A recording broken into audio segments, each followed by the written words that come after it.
We'll give it a minute to get everybody settled down. Is the level good? Can you guys hear me in the back? Yes? Thumbs up? No? Thumbs down? Yeah, good. Thank you.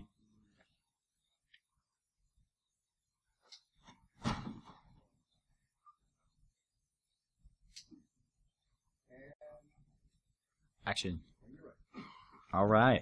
Let's go ahead and get started. Thank you, everybody, for coming. What we're going to be talking about today is clickjacking, but in the form of bug bounties. And really about bug bounties in general. If you're not in the right room, now would be the time to change. Thank you all for coming and staying. I know it's late in DerbyCon, and it's been a really great con. Thank you to Dave and everybody for putting this together. It's been an awesome year, and I think it will continue to be. What I'd like to do, just getting started, is get to know you guys a little bit in terms of the folks I don't know already. Who's participated in a bug bounty program?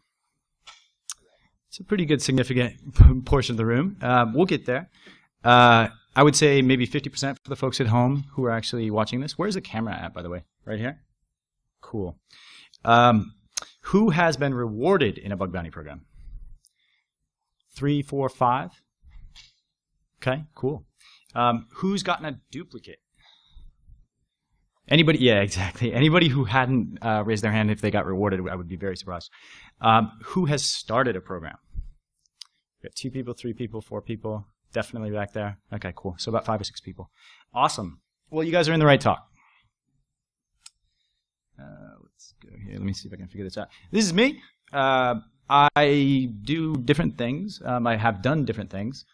I have worked at Metasploit. I did the QA program for Metasploit for a little while. Worked at Rapid7 as a pen tester. Worked with Pony Express, building parts of Pony Express. And now at BugCrowd, in doing various things. I started actually last time this year at DerbyCon, so it's pretty cool to come back a year later with a bunch of data to show you guys on what we've been working on. And yeah, DerbyCon is just special to me for that reason. What I'm going to show you is sort of the back end, under the hood, if you will, of bounty programs. And this data set is very specifically focused on open bug bounty programs, and with sort of a bias toward BugCrowd in terms of the data. And this isn't about necessarily other types of bug bounty programs like vulnerability reward programs or more traditional bug bounties. Anyway, this is the type of programs we're talking about. Oh, that was really cool. I didn't even know I did that. So it seems to be all the rage to start a bounty program today. Why is that? What's working? What isn't working? And you see all the names up here, and most of them tech companies and focused. You see Microsoft there. Microsoft just started a program this week, so if you haven't participated in that, go get it. And in fact, there's their terms of service, and these are going to look pretty similar across most of the bug bounty programs. What you see is a page, and we call this the bounty brief, with a description and what constitutes an eligible submission, what constitutes an ineligible submission. And so Microsoft being one of the largest tech companies in the world, even the smallest organizations are doing this too. 2-man enterprises, 2-man startups. So pretty ubiquitous and pretty interesting and pretty relevant to this audience. I like to think of bug bounties as incentivized disclosure. There's lots of different ways to run them. You can really do anything from kudos all the way to, kudos being just points or just saying thank you even, all the way to rewards of, Facebook just rewarded one for above 30 grand. So that's pretty awesome. It doesn't have to be expensive. You can just do swag. You can send T-shirts or stickers or whatever. And some of the cooler bounties, researchers are getting hardware, which is pretty cool, like just for participating. So like if you do an IoT bounty, you can actually get hardware. It's pretty awesome. So what is success in bug bounty programs? And really what is success at DerbyCon? Two-sided question. So it's success for organizations and it's success for researchers. So we're going to focus on both sides of those. First on the providers.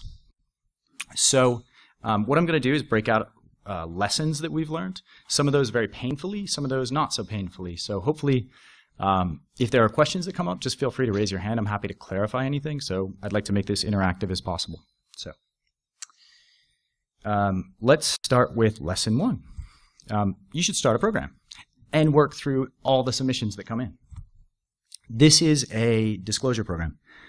As it looks in terms of number of submissions over time. This is actually a one-person guy from the UK who started a program on BugCrowd's platform It started receiving, I don't know, 20 submissions a day at the beginning. And notice how it trails off really quick. He didn't incentivize disclosure any more than saying thank you. But he did actually get some really awesome results. So you can see here about 10 submissions of high priority. Sorry, there's no key to this, but I'll just translate it for you. So what you see here in the red is high priority submissions. What you see in the gray is out of scope or duplicate type submissions. And what you see sort of the others are medium or low priority. And just interesting to kind of see that. So switching off of that, using an example of another program that's been running for about a year with $50 to $500 rewards, received about 2,000 submissions. About half of those were duplicates. Is anybody surprised by that? No. Yeah, definite no from the audience there. They paid out about $30,000, and that breaks down into about $131 average. We find that that's pretty common amongst the web bounty programs today. They're all averaging around there, except for the more mature programs. And this is, again, the open public programs. And so you can see here, just estimating this, and this is a wild guess in terms of effort, and I think it varies pretty crazily. But you can see we estimated about 40 minutes per submission. That breaks out into about 1,300 hours over the course of the year. There's other interesting stuff in here, but I'll go ahead and move on. So the way that kind of breaks down is duplicates in the left-hand corner, valids in the right-hand corner in green, and then ignored and invalid in the bottom. And this is actually pretty common across all the open public programs that we have access to. So you can see here lots and lots of invalid and lots of duplicate. And really, you're looking at less than 25% and probably closer to 10 to 20% valid. So, you know, you're getting interesting submissions, but you're working through a lot of invalid and duplicate to get there. You should say no to extortion. In general, no one advocates this except maybe criminals. Sorry, my throat's a little dry. But you should remember that norms are changing. I'll give you an example of something that happened to a financial services provider. Actually, they had an issue on their website. They reached out to myself and to us at BugCrowd and asked if we could help them with a kid from Bulgaria that had found issues on their site. And they wanted the issues, and the kid wanted 2,500 euros per issue. And they weren't really sure if that was a good idea, or if it was worth it, or whether they should do it or not. What we ended up doing, and they wanted to know what it was. I mean, it was significant to them that they would have an issue on their main website, being a financial services provider. What we ended up doing was setting up a bounty program, setting their expectation in terms of the amount they were going to pay. I think they ended up paying about $750 per issue. And we basically set it up, sent it to the kid in Bulgaria, and had him submit the issue in. And within 15 minutes, they knew what it was. They were happy to pay the amount because he submitted under the terms that they were willing to pay for. And it was really a win for everyone. We don't advocate extortion, but what we do say is if you're put in that situation, a bug bounty program, or telling researchers what you're willing to pay on your terms is a really good idea and a really good way to push back and say, this is what we're willing to do. So norms are changing, and especially considering this financial services provider's competitors all had a bounty program, the researcher had an expectation that they would actually have a program or would be willing to pay for issues. Norms are changing. You should absolutely choose your minimum wisely as a provider. What does that mean? What happens if you start with a high minimum? You end up paying a lot per issue, and what you find is that you get lots and lots of low priority issues that are maybe not worth that high minimum. Here's an example of a disclosure program that we've run. And you'll see that it starts out here with 100 submissions the first day, June 1st. Excuse me. What is that big bump? Does anybody have any ideas? Good idea. DEFCON, Heartbleed, product release. Changed their minimum. That's right. They actually switched from a disclosure program to a bounty program at that point. and got a pretty massive immediate bump in terms of the submissions. And here you see it broken down in terms of priority. And we can talk a little bit about what each one of these mean, but for the most part, you see duplicates in blue, ignored in orange. Ignored meaning not really a security issue or something that the researcher reached out and said, it's not an issue for us. Or, I made a mistake as a researcher. Invalids are typically out of scope type things or submissions that just don't make sense in the context of the program. An example of that is, it may be just not a reproducible issue. It may be something that's low priority, so low priority that it's just not an issue at all. And usually it has to be not reproducible for that to happen. And valid issues, they're down in the green. And I like to credit to Casey Ellis on this analogy, but it's kind of like panhandling. The first researchers go out and they just sort of look for issues on the surface, and they tend to be low priority issues. So it's taking them a while to actually get interested in it. Sorry. If you want to get researchers who aren't just looking for surface issues, you really have to incentivize them and find higher priority issues. It takes a lot of work to actually go out and find some of the more high priority issues. Hang on, let me break that down in terms of priority. Actually, I'll just focus on this slide. So in terms of priority, usually what you're seeing here is about 1% high priority, and everything else is low priority or medium priority. So if you want more high priority issues, incentives work. This is the lesson there. Let's talk about minimums for a second here. Here you see, and this slide's slightly out of date, but what you'll see here is that open public programs starting with low minimums, and so you see minimum along the bottom, maximum along the top. Google's up in the upper right-hand corner. Facebook's actually up in the upper right-hand corner. It's actually off the chart in terms of this, which is pretty awesome. You see Yahoo there in the middle. Yahoo actually started with a $250 minimum, I believe, and has since pushed that back to $50. And the reason they did that is likely because they got so many low priority issues that they felt that it wasn't worth $250 per submission, or we're running out of budget, or that sort of thing. So the lesson here, start with the low minimum and work upward. You don't want to go backward on this chart. You want to go forward on it. You should expect out-of-scope submissions. So just breaking that same program down, you see here on the left-hand side. Is this interesting, by the way? Is everybody enjoying it? Cool. I'm seeing some head nods. I'm seeing here on the left-hand side the null priority. Basically what this means is out of scope or duplicate. It didn't get assigned a valid priority. That can be things like clickjacking, for instance. And let's just take a look and see. Here you can see the number of clickjacking submissions over time, even though it was clearly out of scope on the exclusion. So this is from the bounty brief, and this is just a listing of issues that you aren't going to reward. And this is generally a good idea if there's stuff that you don't want to see more of, to put it into your bounty brief and say, I don't want to see any more of these, and to keep that up to date as new submissions come in. So you can see here just a breakdown of issues by sort of degree and number.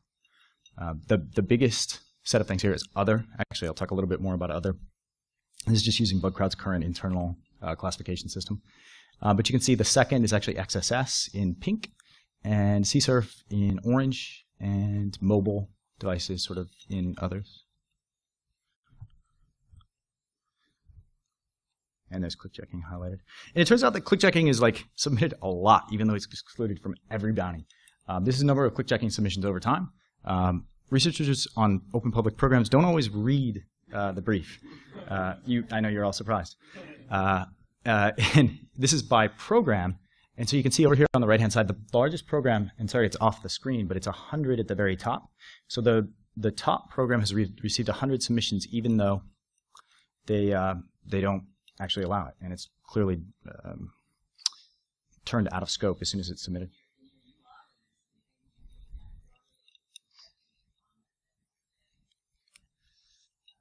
Yeah. Sure. So the question is actually, do you tell the researcher ahead of time not to submit that in terms of directly when they're submitting? Sort of. The answer is, does it proactively reach out and say, hey, don't do this? No. Should it? Probably. And there's definitely ways to do that. And this isn't necessarily focused on bug crowds, UI, or anything like that, and I don't want to focus on that. But that's a good idea and a way to sort of let researchers know up front, hey, this isn't actually something that we care about. And if you're doing this on a platform or not, you should expect this. Like, this is actually pretty common behavior. You really just shouldn't expect that the researcher will follow every brief exactly. It's sort of like a kid touching an oven, right? Like, you tell them not to do it, and they do it anyway. You just have to learn for yourself. You know, like, you have to do that a couple times, and then you're like, oh, yeah, of course. Like, why would I do that? That's stupid. But receiving a submission out of scope isn't actually always a bad thing. You can tell, you know, here are the rules, and you can put the rules up there all day long. But, you know, sometimes it's actually a good thing to go outside of the rules. For instance, we had an issue where a researcher submitted, actually a researcher didn't reach out, his buddy reached out and said, I have an issue, I want to disclose it's out of scope, I don't want to get in trouble, I don't want to be prosecuted, but I want to tell you this because it's so bad. It turns out that a program had, or actually an organization had set up a corporate wiki on Atlassian, the hosted site, sorry. There we go. Trying to get to my presenter notes.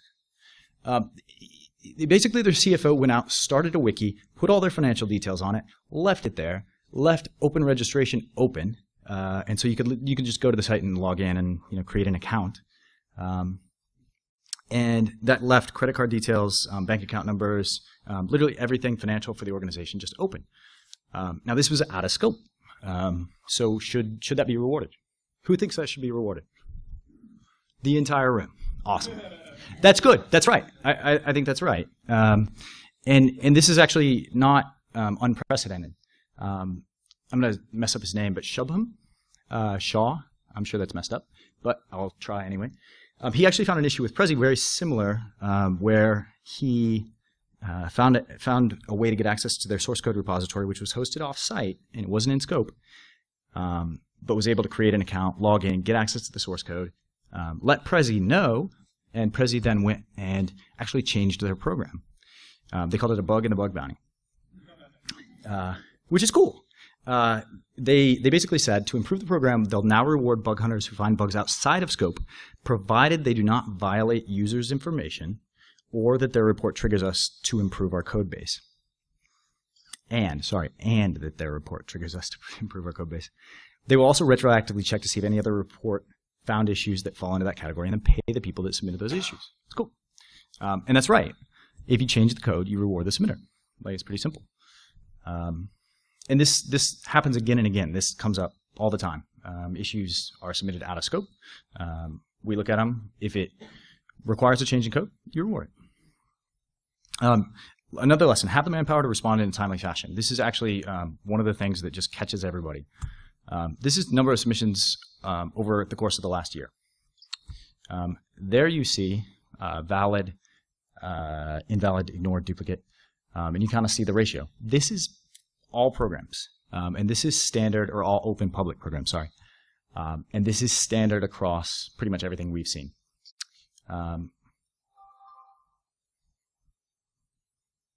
I think the surprising thing about this is that valids are so low, but I think we sort of established that at this point. It's relatively a small percentage. What is that?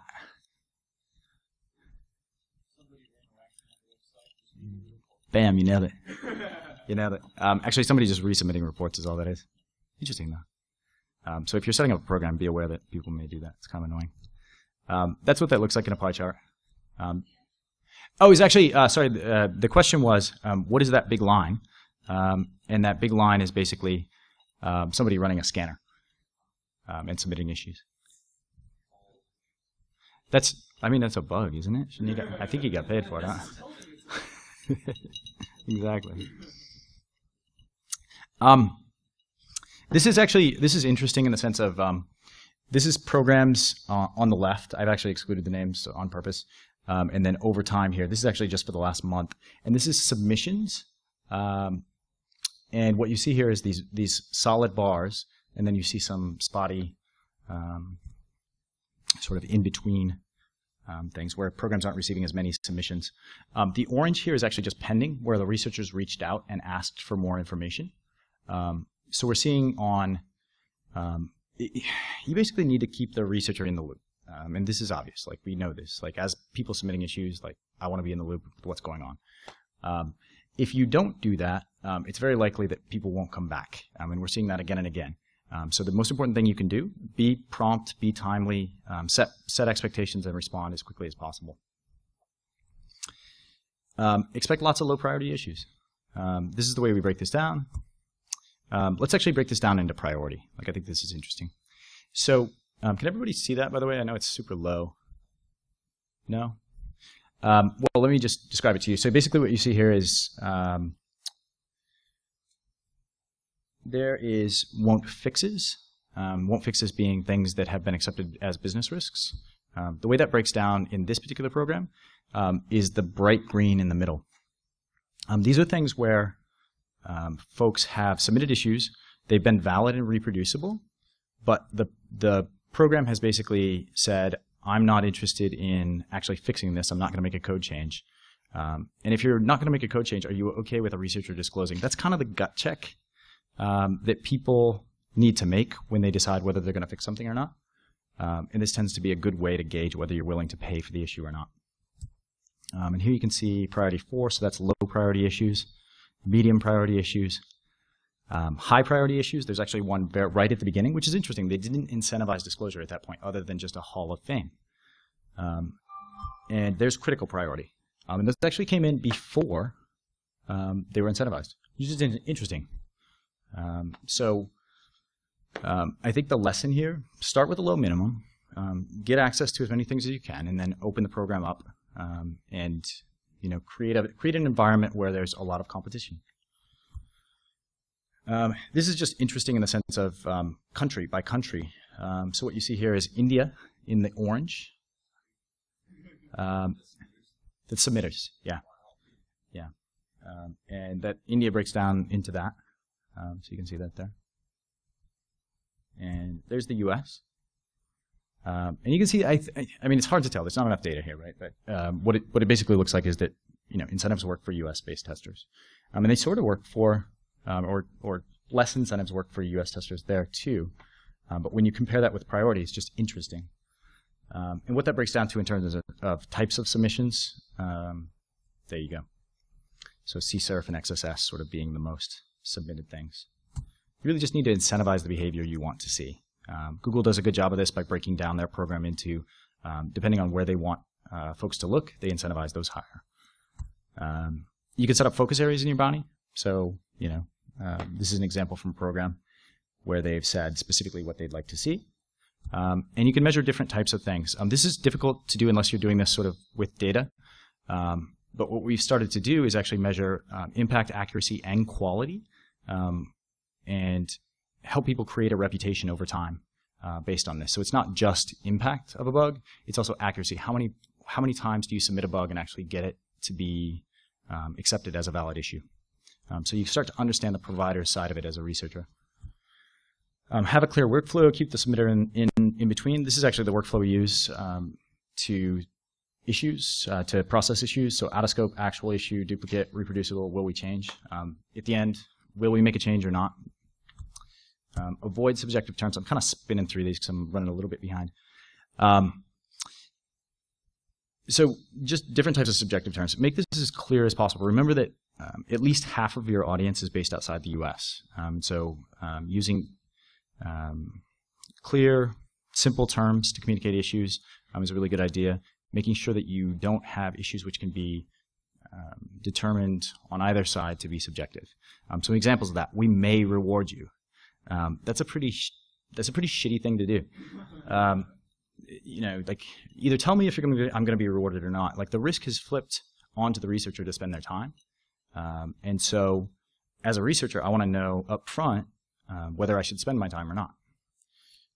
No maximum. Come on, really?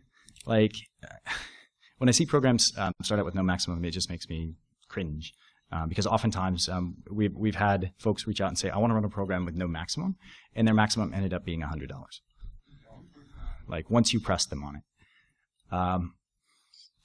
What does low impact mean? And that's subjective. Like depending on which side of the fence you're on. It's low impact to you, maybe not low impact to me as a researcher. For instance, if you submit an issue as a researcher and you say, I'm able to brute force usernames and passwords at 1,000 a second, and I say on the provider side, no, we actually rate limit that and watch that. Are you able to test that adequately? There's a certain amount of trust that happens here, and so impact sort of varies, and there's often information that the provider has that the researcher doesn't have, and it comes down to trust. But think of your brief as a contract. Align your expectations between those. Sorry, I'll stop harping on things now. So let's focus on researchers for a second. What you want to do, get in quick. Anybody have an idea of what this is?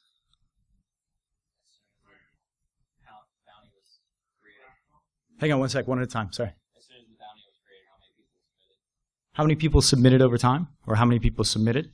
What was in the back? A fractal. It looks similar to a fractal. It does, actually. Submissions per person. It's actually logins per person. That's one of the top researchers. That's a 50 million logins to check for new programs.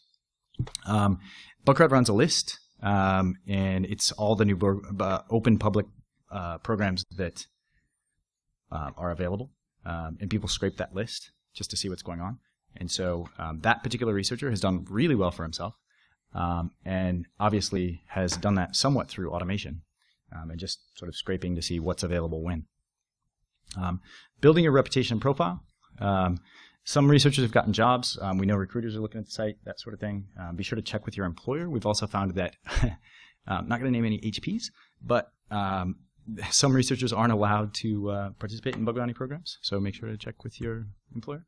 Automate your discovery. Let me just give you an example here of one of the researchers I reached out to and just talked to them a little bit. He was using Graphite along with Nmap and taking Nmap scans, dropping those into Graphite and then using that to search and sort. So it's just a simple, easy hack in order to automate discovery of programs. It's kind of a cool idea. Make sure to follow the brief, sort of. An example of this, everybody familiar with the Weave case? Anybody not familiar with the Weave case? One person? Weave, so for your benefit, Weave is a guy, and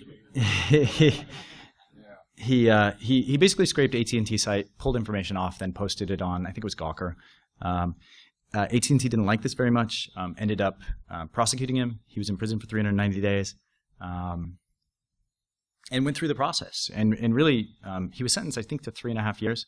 And the charge, it was CFAA, yeah. And what eventually ended up happening, and by the way, AT&T has a bug bounty, if y'all aren't familiar, and that's just interesting. So actually, what ended up happening was they prosecuted him in New Jersey, and under New Jersey law, it doesn't really matter, actually, because there was no reason to prosecute him in New Jersey, so he got off on a technicality. What they ended up saying at the end, this is actually kind of promising.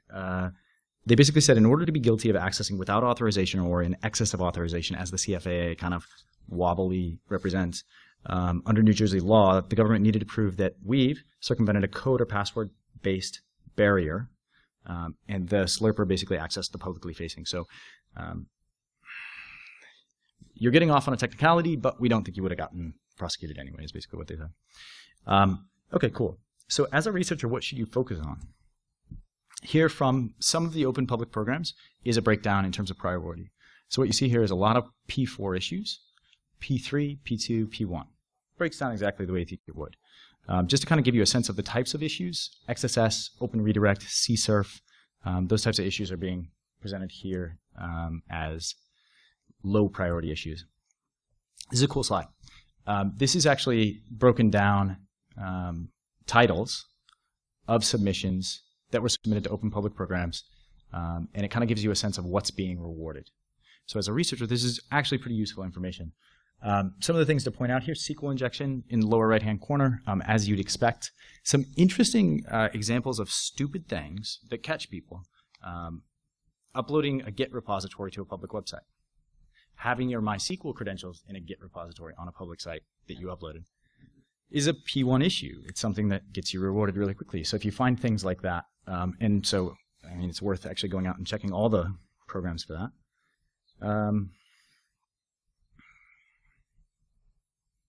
Stored XSS, CSRF. Actually, we see a lot of CSRF get rewarded. The thing with CSRF, it's often a site-wide issue. You want to be the first to report it. If you're not the first to report it, oftentimes it's a duplicate. And so as soon as you can get in and report something, the better. And just breaking that down a little bit further, some of those have been sort of cleaned. So I'll have the slides online. You can take a look at these later. Yeah, that was surprising to me too. It was surprising. And I don't have the detail on that particular issue, but what's that? Yeah, maybe in a cheroot, as explained by Brandon Perry. Breakdown of issues by type. Breakdown of issues by type where XSS is gray, CSRF is green, clickjacking. This classification system, not that great. We're actually in the middle of transitioning this to a different classification system that provides more info. But actually, this is a slide from John Rose's talk last year here at DerbyCon. This is Google's breakdown. 70% valid as XSS, CSRF being the second, and I would guess that the others are pretty similar to what we have. I've got some time to talk about interesting bugs, if you guys are interested in that. Yeah, cool. One that was particularly interesting, and I don't know that many people check for this. This actually just happened to me recently, where we were testing a site, and it basically, it was whatever. We were just testing for XSS, simple issues. It was a social media site. What had happened was someone noticed that we were testing it and deleted our account as we were testing. And for whatever reason,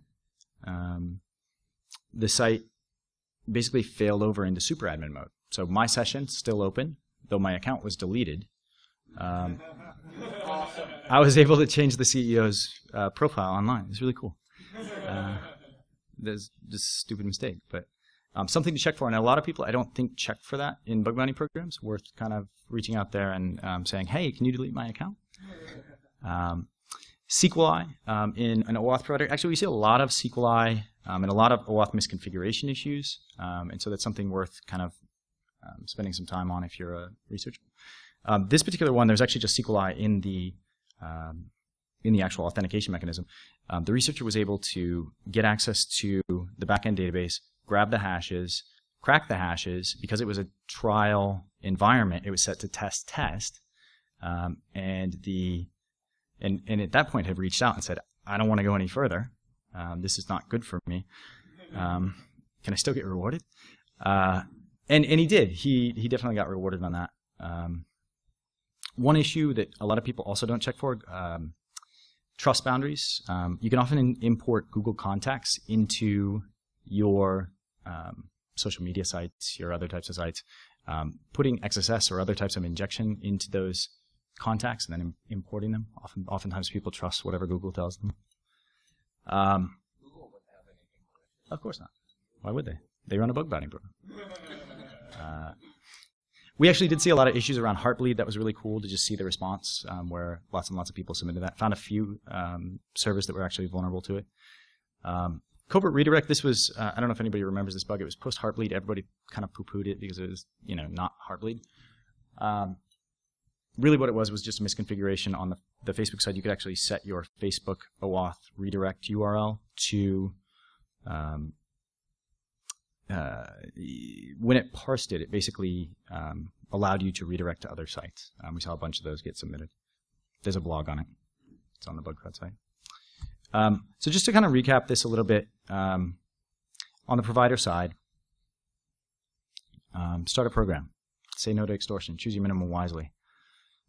Research your lessons. Get in quick. Build your reputation. Automate your tool chain as much as possible, especially your discovery side of things. Focus on CSRF first. Get those issues in as quickly as possible. SQLi. We do see a lot of XML entity injection, XSS, those types of things. Take care to follow the brief. Questions? 2 questions right here. Go ahead.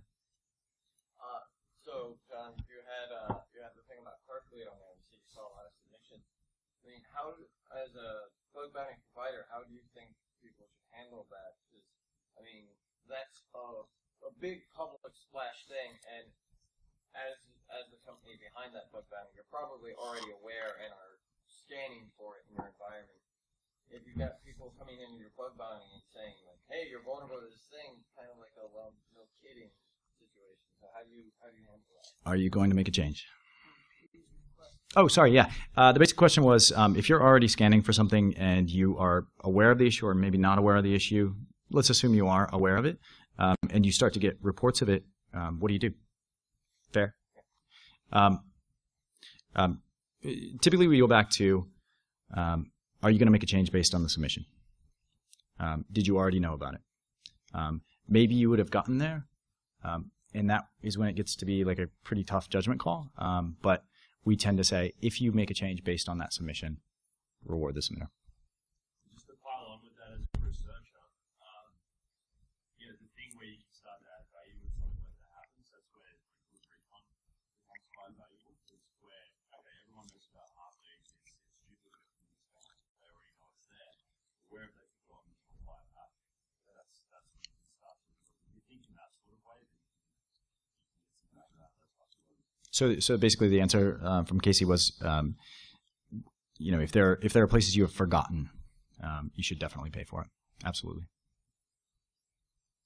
So if I'm running a bug bounty program and I get bugs come in and I sit on the bug forever, I reward the guy. I reward the researcher if I never fix it. Sure. Is this acceptable? So the question is, if I get a submission, I reward the researcher, and I don't fix it, what happens?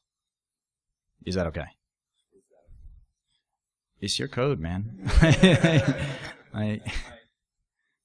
concern is that you're creating market for secret exploits, and I believe that secret exploits are not good for you. So the concern is we're creating a market for secret exploits, and secret exploits are bad for the internet. I'm not following exactly, though, in terms of how that creates a market for secret exploits, because you know about it, and you've chosen not to fix it. So I'm going to hope that no one else discovers it.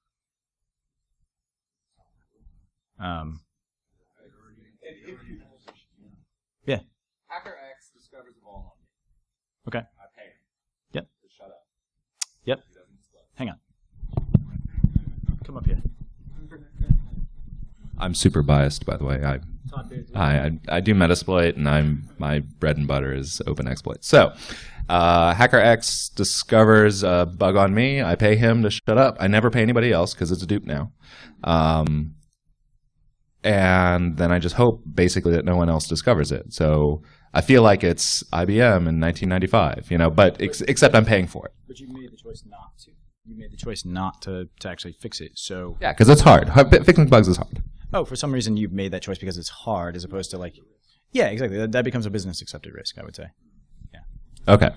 And so any other hacker that doesn't report to me or is actually exploiting my customers, even though I know about it, it feels like I'm creating a side channel O day, like a 0.5 day,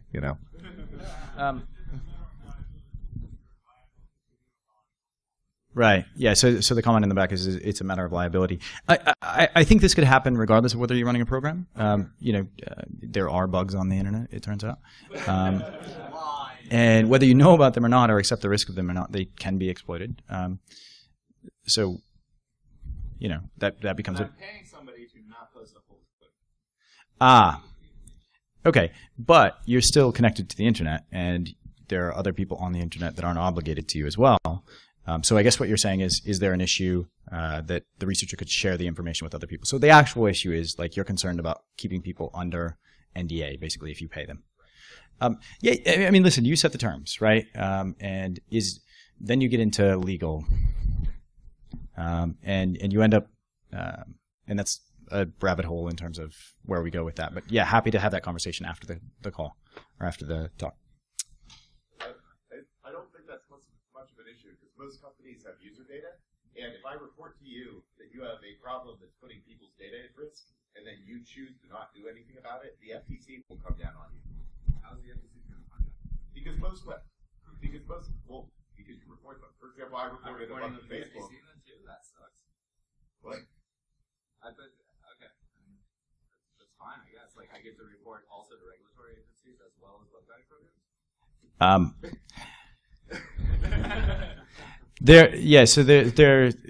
This gets Totally sign up for that one. yeah, this gets into like several I would say edge cases. If you're having to report to the FTC, that's an interesting. We should talk about that after as well. Have we ever seen that happen? So the comment from Casey was we'd never seen it happen. Like period. Fair enough. Yeah. No, we've never seen that happen. Other questions? Yep. So I only saw one. Like I looked at all the pretty graphs, and I didn't see XXE in any of those. Like so Sure. You said you get a lot of them, but I didn't notice any of those. And you mentioned on one slide, so I was just curious. Like, is it really a large issue that you guys? It is, I would say, a growing issue. Yeah. The question is basically, is XXE a rewarded issue, and is it a bad issue that is rewarded on or received and rewarded on a regular basis? The answer is there's maybe 10 I've seen rewarded, or maybe less, in comparison to thousands of XSS bugs. But when they are rewarded, they're rewarded pretty highly. Oh, okay, cool. Yeah. Others? I have another troll question, but it'll be after. Jeff?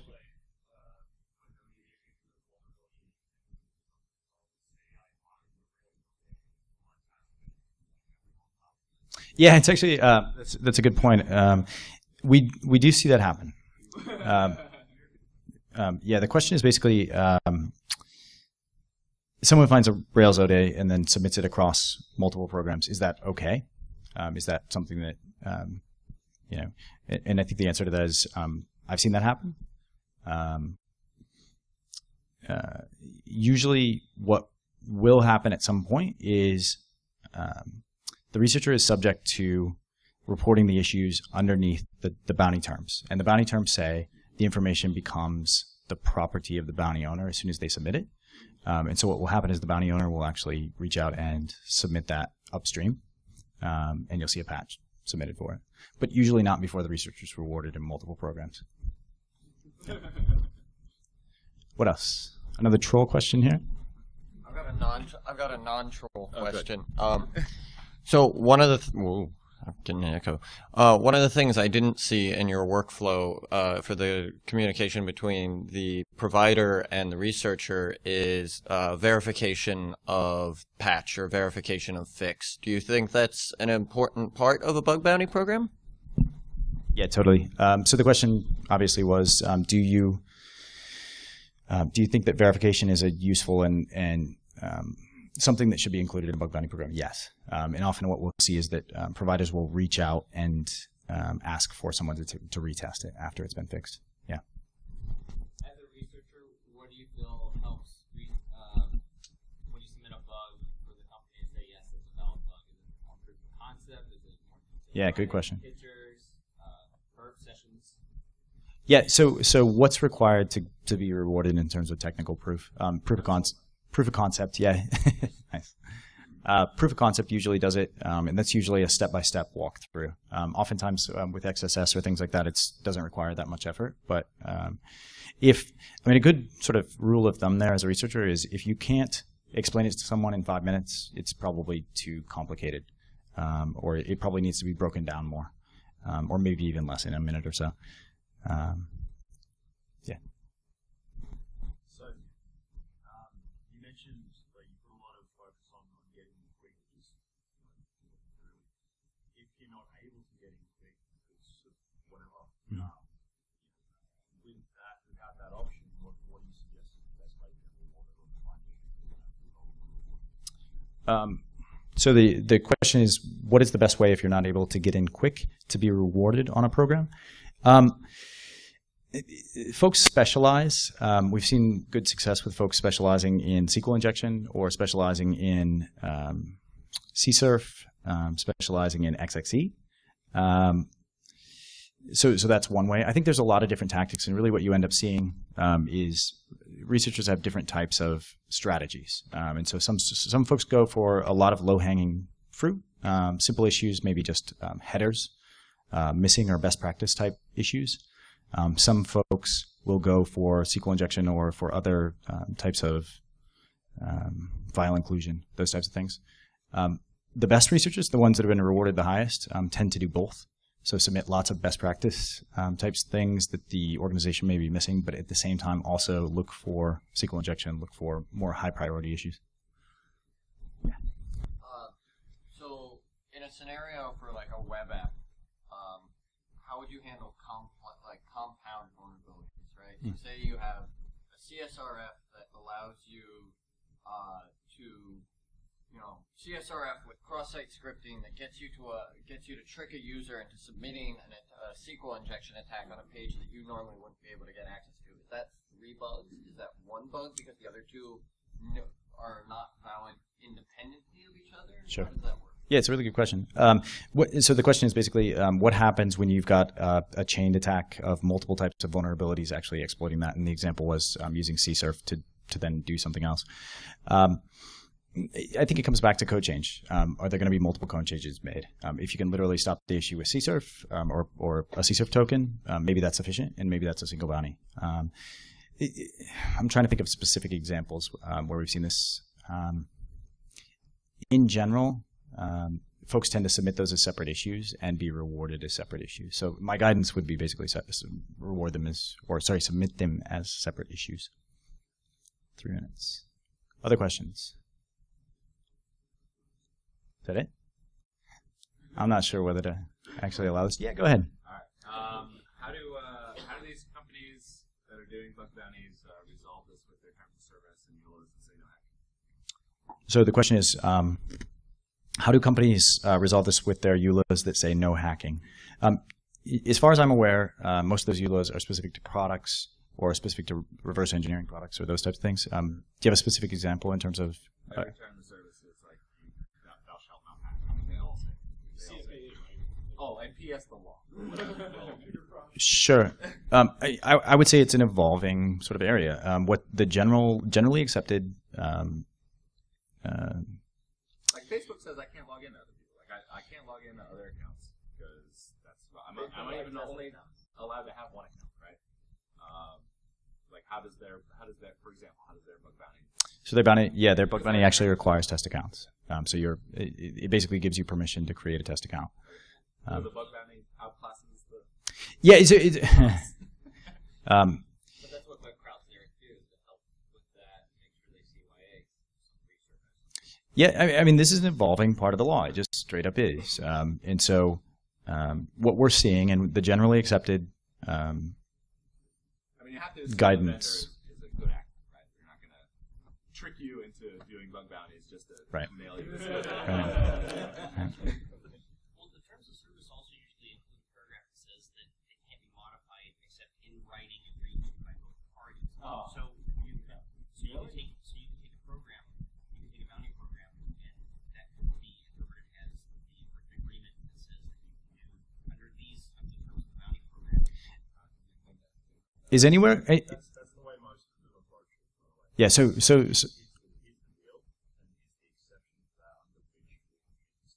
right. So the comment is basically bounty programs are looked at as an exception to those.